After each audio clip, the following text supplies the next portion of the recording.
بسم الله الرحمن الرحيم. إذا وقعت الواقعة ليس لوقعتها كاذبة خافضة رافعة إذا رجت الأرض رجا وبست الجبال بسا فكانت هباء منبثا وكنتم أزواجا ثلاثة فأصحاب الميمنة ما أصحاب الميمنة وأصحاب المشأمة ما أصحاب المشأمة والسابقون السابقون أولئك المقربون في جنات النعيم ثلة من الأولين وقليل من الآخرين على سرر موضونة متكئين عليها متقابلين يطوف عليهم ولدان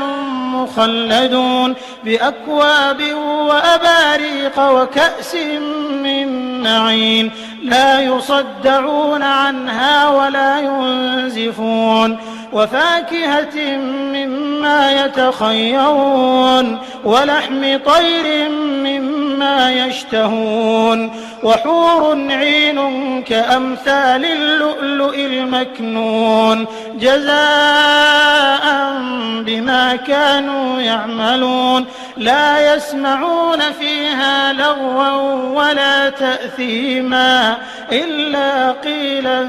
سلاما سلاما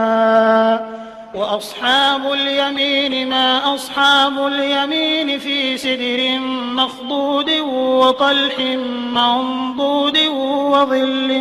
ممدود وماء مسكوب وفاكهة كثيرة لا مقطوعة ولا ممنوعة وفرش مرفوعة إنا أنشأناهن إنشاء فجعلناهن أبكارا عربا أترابا لأصحاب اليمين ثلة من الأولين وثلة من الآخرين وأصحاب الشمال ما أصحاب الشمال في سموم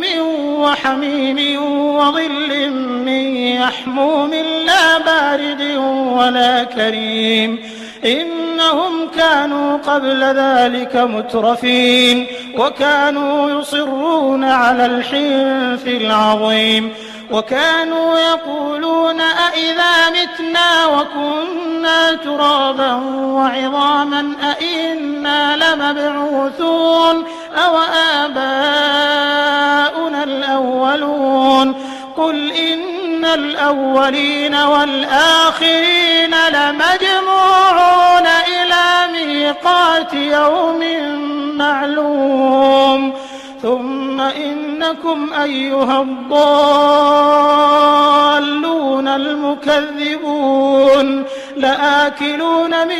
شجر من زقوم فمالئون منها البطون فشاربون عليه من الحميم فشاربون شرب الهيم هذا نزلهم يوم الدين نحن خلقناكم فلولا تصدقون أفرأيتم ما تمنون أأنتم تخلقونه أم نحن الخالقون نحن قدرنا بينكم الموت وما نحن بمسبوقين على أن نبدل أمثالكم وننشئكم فيما لا تعلمون ولقد علمتم النشأة الأولى فلولا تذكرون أفرأيتم ما تحرثون أأنتم تزرعونه أم نحن الزارعون